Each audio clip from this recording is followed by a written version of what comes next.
The grease under his fingernails was what made her trust him. To Claire, dirt meant honest work. It meant a man who knew the price of $1. She thought she was marrying a mechanic who barely made rent. Then the iron gates of his $50 million estate swung open. The 2008 Honda Civic didn't just die. It screamed. A high-pitched mechanical squeal tore through the suffocating July heat, followed by a violent shudder and a thick plume of white smoke erupting from the hood. Claire wrestled the heavy steering wheel, muscling the dying vehicle into the cracked asphalt lot of a strip mall. In the back seat, 6-year-old Sam started to cry. It wasn't a loud wail, just the exhausted, sweaty whimpering of a kid who had spent 40 minutes baking in a car with broken air conditioning. "I know, buddy, I know," Claire muttered, her hands trembling as she killed the ignition. She pressed her forehead against the blistering steering wheel. If she cried, she wouldn't stop. She didn't have time to cry. She had a double shift starting at $14 in her checking account until Friday, and a car that smelled like burnt syrup and failure. She called the cheapest tow company she could find on her cracked phone. They dropped her and the Civic at a cinderblock garage on the industrial edge of town. Miller's Auto and Body. The garage smelled of stale cigarettes, wet metal, and old motor oil. Claire stood awkwardly in the bay, holding Sam's sticky hand, bracing herself for the hustle. She knew how this went. Mechanics looked at exhausted single mothers and saw a blank check. They'd invent broken belts, failing alternators, and phantom leaks. She gripped the strap of her thrifted purse, ready for a fight. A man slid out from beneath a rusted pickup truck on a creeper. He was tall, broad-shouldered, and covered in a layer of grime that looked permanent. He wiped his hands on a red shop rag, leaving streaks of black grease across his knuckles. "Overheating?" he asked. His voice was a low, gravelly rumble. He didn't look at her chest. He didn't offer a fake, sympathetic smile. He just looked at the smoking hood of the Honda. "Radiator," Claire said, trying to sound authoritative. "I just need it patched. Nothing extra. I can't afford a whole inspection." He walked over, popped the hood, and waved away the dissipating smoke. He studied the engine block for a long, agonizing minute. "Plastic tank cracked," he said finally. "Can't patch it. It'll just blow again on the freeway, and then you'll warp the engine block." Claire closed her eyes. "Here it comes." "How much?" $200 for the part. I'll pull one from a scrapyard down the street. $50 for the labor." Claire blinked. $250. It was a disaster, but it wasn't the extortion she expected. "Are you sure?" The mechanic finally looked at her. His eyes were a startling clear blue against the grease smudged on his cheek. They were quiet eyes. Tired. "I'm sure. Name's Victor." "Claire." That was the beginning. Victor fixed the car. When Claire came back the next day to pick it up, her card declined twice before finally going through. She flushed scarlet, staring at the scuffed linoleum floor, wishing the earth would swallow her whole. Victor didn't say a word. He just handed her the keys and a receipt. Tucked under the wiper blade was a coupon for a free oil change, signed with a messy L. She used the coupon a month later. He bought her a coffee from the vending machine. It tasted like burnt dirt, but she drank every drop. They started dating, if you could call it that. Their romance was forged in the exhausting margins of poverty. Dinners were tacos from a truck parked near the garage. Dates were sitting on the rusted fire escape outside Claire's tiny 2-bedroom apartment, drinking cheap beer while Sam slept inside. Victor was a quiet man. He listened more than he spoke. He didn't talk much about his past, just mentioning that he grew up with nothing and spent years working for corporate bosses who ground him into the dirt before he walked away to work with his hands. Claire understood that. She worked as a medical billing assistant for a massive hospital network. She spent 10 hours a day arguing with insurance adjusters over life-saving treatments for dying people. The system was rigged. They both knew it. What mattered to Claire was that Victor showed up. When the sink backed up, Victor was under it with a wrench. When Sam had a nightmare, Victor sat on the edge of the twin bed and talked about constellations until the kid fell back asleep. He wore faded flannel shirts, work boots scuffed to the steel toe, and a battered digital watch. 9 months after they met, Victor proposed. There was no grand gesture, no flash mob, no expensive dinner. They were sitting on her lumpy hand-me-down sofa, folding a mountain of Sam's laundry. Victor handed her a small, simple silver band. "I don't have much, Claire," he said, his voice steady, his blue eyes locked onto hers. "But whatever I have is yours.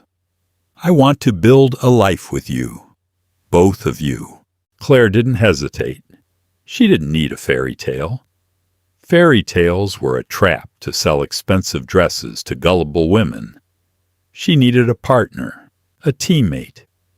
They got married at the county courthouse on a rainy Tuesday. Claire wore a floral dress she bought on clearance. Victor wore a dark suit that looked a little tight across the shoulders, as if he hadn't worn it in a decade. Sam held the rings. Afterward, they ate pancakes at a diner, laughing until Claire's ribs ached. It was perfect. It was real. Until the lie began to bleed through. Marriage didn't magically fix the math. 3 months in, the reality of 3 people living in a cramped apartment above a dry cleaner started to press in on them. Rent went up by 8%. Sam needed braces, an expense that made Claire feel physically ill. It was a Tuesday night, 1 a.m. The apartment was suffocatingly hot. Claire sat at the tiny kitchen table, illuminated only by the harsh blue glare of her battered laptop. A spreadsheet filled the screen. She moved numbers around, trying to shave $20 off groceries, 10 off electricity. It was a brutal, familiar game of Tetris, where the blocks never actually cleared. She heard soft footsteps behind her. Heavy, calloused hands rested on her shoulders. Victor kissed the top of her head. "Come to bed, Claire. You're making yourself crazy." "If I go to bed, the braces don't get paid for," she whispered, her voice rough. She scrubbed a hand over her face. "I can pick up a weekend shift at the clinic. Maybe you can ask Frank for some overtime at the shop." Victor went completely still. The silence stretched for a beat too long. "Don't take the weekend shift," he said quietly. "Victor, I have to." "You don't. Actually, I was going to tell you tomorrow." He pulled out the chair opposite her and sat down. The shadows of the kitchen hid his expression, but his posture was tense. "My boss, the owner of the shop." "Frank?" "No, the guy who owns the whole block. Frank just manages it." Victor cleared his throat. "He's going to Europe for a month. He needs someone to watch his house. Make sure the pipes don't freeze. Feed the dogs. Be a presence so it doesn't get robbed. He offered me a flat rate to do it. $3,000. Claire stopped breathing. $3,000. It was an impossible sum. It was the braces, 2 months of rent, and a new winter coat for Sam. "Are you serious?" "Yeah, but we have to stay there. Move in for a few weeks." Victor reached across the table, his rough thumb brushing the dark circle under her eye. "It's out in the hills, lots of space. It'll be like a vacation." You and Sam deserve a break, Claire." Relief washed over her so intensely she almost wept. She leaned into his touch. "Okay, yes, let's do it." Friday afternoon, they packed a duffel bag and piled into the now functioning Honda. Victor drove. As they left the cramped gray grid of the city, the scenery shifted. The cracked sidewalks gave way to sprawling oaks and meticulously manicured hedges. They drove up into the hills, into a zip code Claire only saw on the return addresses of the hospital's wealthiest donors. "Jesus, Victor," Claire muttered, staring out the window. "What kind of auto shops does this guy own?" "A lot of them," Victor said tightly. Both his hands gripped the steering wheel. He hadn't smiled since they left the apartment. They turned onto a private, winding road bordered by towering pines. At the end of the road stood a massive wrought-iron security gate. Victor rolled down his window. There was a keypad, but before he even touched it, a green light flashed on the camera above. The gate swung open silently. Claire frowned. "Did he give you a remote?" "License plate reader," Victor replied smoothly, rolling the window up. The driveway was paved with crushed white gravel. It swept in a wide arc toward the house. Calling it a house felt like a joke. It was an estate, sleek, modern, all glass, dark wood, and cantilevered terraces jutting out over a breathtaking view of the valley. It looked like a fortress built for a modern king. Sam pressed his face against the back window, his breath fogging the glass. "Are we sleeping in a museum?" "Just remember the rules, buddy," Victor said, killing the engine. "Don't touch anything fragile." They stepped inside, and Claire's unease deepened. The silence of the house was absolute. The air smelled faintly of expensive cedar and lemon polish.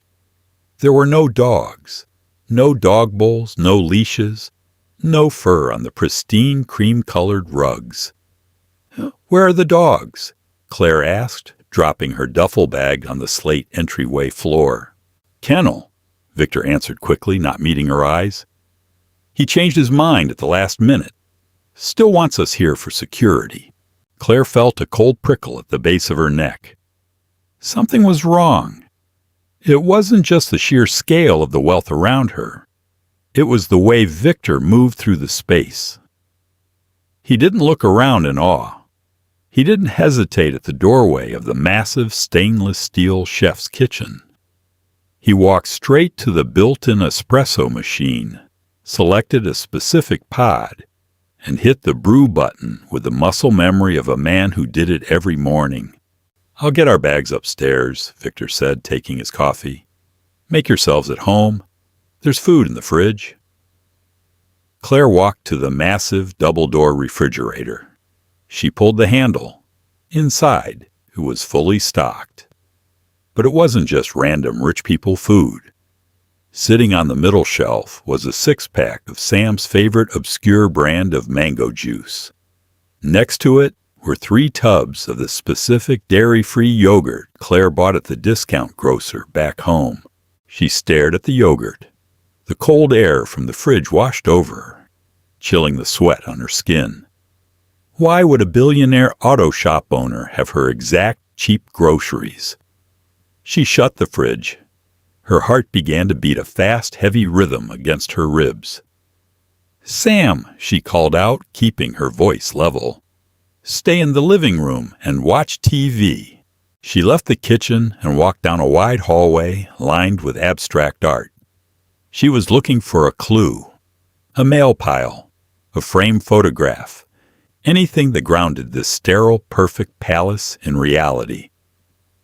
At the end of the hall, double oak doors stood slightly ajar. Claire pushed them open. It was a home office, floor-to-ceiling bookshelves, a massive mahogany desk, and on the wall behind the desk, framed in sleek black metal, were the photographs. Claire walked slowly toward them, her breath catching in her throat. She expected to see an old, wealthy stranger. Instead, she saw the man who had proposed to her on a lumpy couch. There was Victor, clean-shaven, wearing a bespoke charcoal suit, shaking hands with the mayor. There was Victor, standing in front of a ribbon-cutting ceremony for a high-rise downtown, a silver hard hat on his head. There was a framed cover of Forbes magazine. The headline read, "The Reluctant Titan, How Victor Nardo Vance Rebuilt the City's Skyline." Her husband's face stared back at her from the glossy cover. Not a mechanic, not a man struggling to pay rent. A titan. Claire touched the glass of the frame. Her fingers were shaking. Every memory, the struggle to pay for the radiator, the declined credit cards, the tears over the electric bill, rushed back, twisting into something sick and ugly in her stomach. He watched her cry over $20, knowing he owned the skyline. "Claire!" She spun around. Victor stood in the doorway. He wasn't wearing his faded flannel anymore. He had taken it off, wearing a crisp, perfectly tailored button-down shirt that must have been waiting in the closet upstairs. He looked terrified. "We need to talk," he said softly. Claire felt the cynic in her snap to life, cold and hard. "Who?" she whispered, her voice shaking with rage. "The hell are you?" The silence in the office was suffocating. It pressed against Claire's eardrums, thick and heavy. She stared at the man in the doorway. He looked the same, but the context had warped him into a stranger. The crisp collar of his shirt, the way he held himself, upright, commanding, a man used to taking up all the oxygen in a room. "I'm exactly who you married, Claire," Victor said. His voice was quiet, pleading, but it lacked the gravelly exhaustion she was used to. He took a step forward. "The money doesn't change who I am." "Don't." Claire held up a shaking hand. "Don't take another step." She turned back to the wall of photographs, the ribbon cuttings, the galas, the glossy magazine covers. She pointed a trembling finger at a framed article detailing a corporate acquisition worth $400 million. "You watch me sit at a folding table at 1 a.m, crying over a $20 increase in our grocery bill." Her voice broke, and she cleared her throat, forcing it back to a hard, flat line. "You held my shoulders while I tried to figure out which utility bill I could pay late so my son could get his teeth fixed. You sat there, and you watched me." Victor ran a hand through his hair. The polished facade cracked, revealing the desperate man underneath. "Claire, listen to me. Please. You have to understand what my life was before you. I don't care about your life. I was a walking target," he pushed on, ignoring her. "Every woman, every friend, every business partner, they all looked at me and saw a bank vault. I spent 10 years surrounded by people who would gut me for a fraction of my net worth. I forgot what it felt like to have someone look at me and just see me." He pointed toward the window, out toward the sprawling, manicured estate. "I own the auto shop. I own the block it sits on. I go there a few weeks a year, put on my old clothes and work under the hoods because it's the only place I feel sane. And then you walked in." Claire gripped the edge of the mahogany desk. The wood was smooth, perfectly polished. It made her sick. "You are so fiercely independent," Victor said, his voice dropping to a harsh whisper. "You were fighting tooth and nail for your kid. You didn't care about money. You cared about survival. You looked at me like a man, a partner. I was terrified that if I told you the truth, you'd look at me the way everyone else does. Or worse, that you'd run. So you lied." I protected what we had. You didn't marry a partner, Victor." Claire finally turned to face him. Her eyes were dry. The cynic in her had fully taken over, freezing the tears before they could form. "You bought a poverty simulator. You paid a couple $100 for a radiator part so you could play working-class hero. You went slumming. That's not fair, and you know it." "Fair?" She let out a short, barking laugh.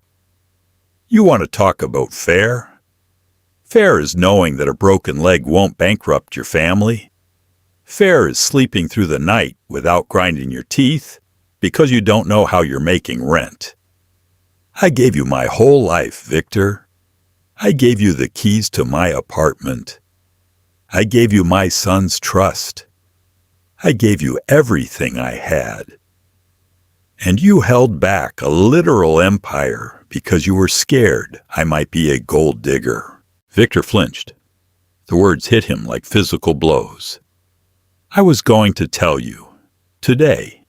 This weekend. That's why I brought you here. I wanted to pay off the debts. I wanted to set up a trust for Sam. I want to give you the world, Claire."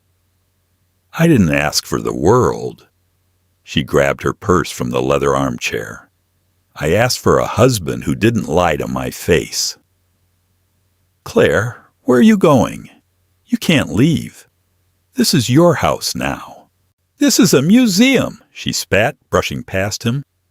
He reached out to grab her arm, but she shot him a look so venomous he dropped his hand immediately. "I'm taking my son back to my apartment. Do not follow us." She marched down the wide art-lined hallway. Her pulse pounded in her ears. She found Sam in the living room, sitting on a massive sectional sofa, watching a 100-inch television. He looked incredibly small. "Come on, buddy, shoes on." Sam looked up confused. "Are we leaving the museum already?" "Yeah, the exhibit is closed." She grabbed the duffel bag from the entryway. Victor stood at the end of the hall, his hands shoved deep into his pockets. He didn't try to stop her. He just watched her go, the same way he had watched her struggle for months, silent, observing.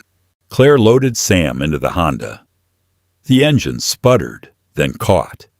She slammed the car into gear and drove down the crushed gravel driveway.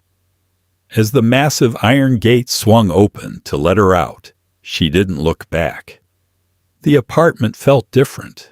It was the same peeling paint in the hallway, the same dripping faucet in the kitchen, the same suffocating heat rising from the dry cleaner below.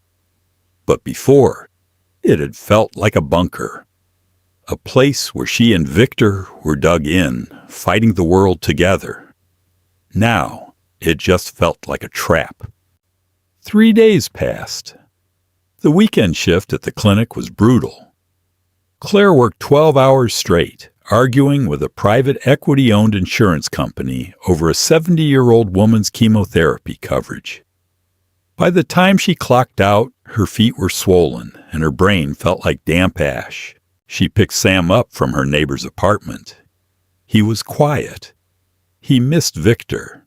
He had asked about him twice, and both times Claire had lied and said Victor was working a long job out of town.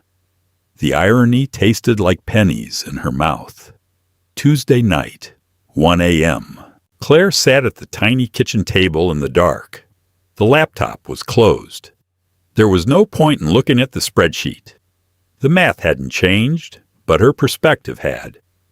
A man sitting 50 miles away could wipe out every number on that screen with a single signature, and she had walked away from him.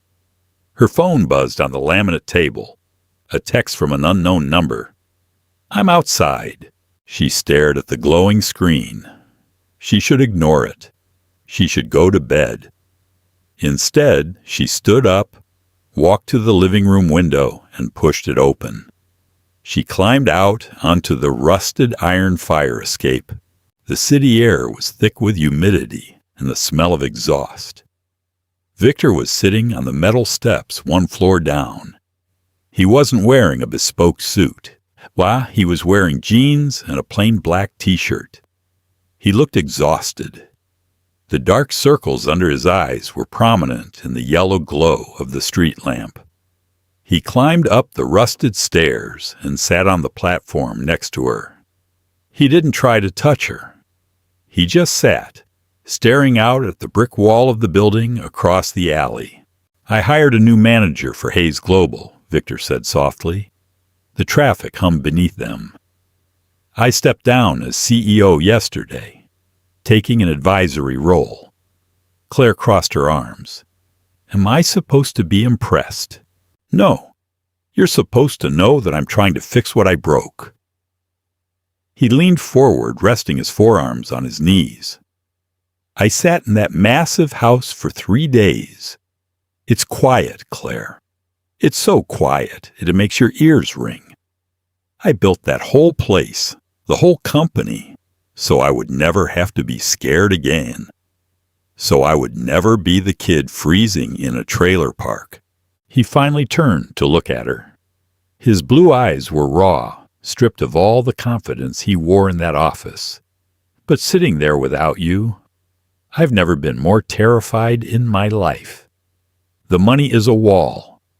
I used it to keep the world out, and then I used it to test you. It was arrogant. It was cruel. And I am so damn sorry." Claire looked down at her hands. The knuckles were red from washing dishes in scalding water. She thought about the braces. She thought about the crushing weight of the electric bill. Then she thought about the man who sat on the edge of Sam's bed and explained how the Big Dipper pointed to the North Star. "You watched me drown, Victor," she said, her voice barely a whisper. "You had a life raft the size of a yacht, and you just watched me tread water." "I know." He swallowed hard. "I thought I was making sure you wanted me, but I was just proving that I didn't trust you. I broke our marriage the day I started it on a lie." A heavy silence fell between them, filled only by the distant wail of a siren. "I can't go live in that museum," Claire said finally. "I can't be a billionaire's wife who spends her days at charity luncheons pretending she doesn't know what generic brand macaroni tastes like. I don't want you to be." Victor reached into his pocket and pulled out a small folded piece of paper. He slid it across the rusted metal grid of the fire escape. "I signed the house over to a trust. I'm selling the majority shares of the company. I kept the auto shop. And enough money for Sam's college, and the braces, and a house. A normal house, in a neighborhood with sidewalks and kids playing in the street." Claire stared at the paper. She didn't pick it up. "You can't just buy a clean slate, Victor." "I know," he agreed immediately. "I'm not asking for a clean slate. I'm asking for a chance to earn back the dirt under my fingernails. I'll live in a motel. I'll go to couples counseling. I'll stand in the driveway and let you scream at me every day if that's what it takes. But I am not walking away from you. You're my wife." Claire looked at the man sitting beside her. He wasn't a mechanic. He wasn't a titan of industry. He was just a deeply flawed, damaged man who had made a colossal, stupid mistake because he was afraid of being used. She wasn't going to forgive him tonight. She might not forgive him next month. The betrayal was too deep, the scar too fresh. But as she sat on the rusted iron slats, feeling the suffocating heat of the city, she realized something else. She didn't want him to leave. Claire reached out and pressed her finger against the folded piece of paper. She didn't open it. She just slid it back toward him. "Therapy," she said, her voice hard. "Twice a week. You find the counselor. You pay the copay." Victor let out a breath that sounded like a sob. He nodded quickly. Done. And you don't sleep here, she added, pointing to the window. You find an apartment. You court me again, without the lies. You prove to me that you're the man I married at the courthouse, not the man in the magazine. I will, he swore, his voice fierce. I swear to God, Claire, I will. Claire leaned back against the brick wall. The road ahead was going to be brutal. It was going to be ugly and messy and filled with arguments. But it was honest. Okay, Victor, she said softly, watching a stray cat dart across the alley below. Show me. If Claire's journey through betrayal, grit, and the hard road to true honesty resonated with you, you're not alone. Real love isn't a fairy tale. It's the messy, difficult choice to rebuild when everything falls apart. Did Claire make the right choice by making him work for it? Let us know in the comments below. Don't forget to hit that like button, share this story with someone who appreciates real drama, and subscribe for more deeply human, gripping stories every single week.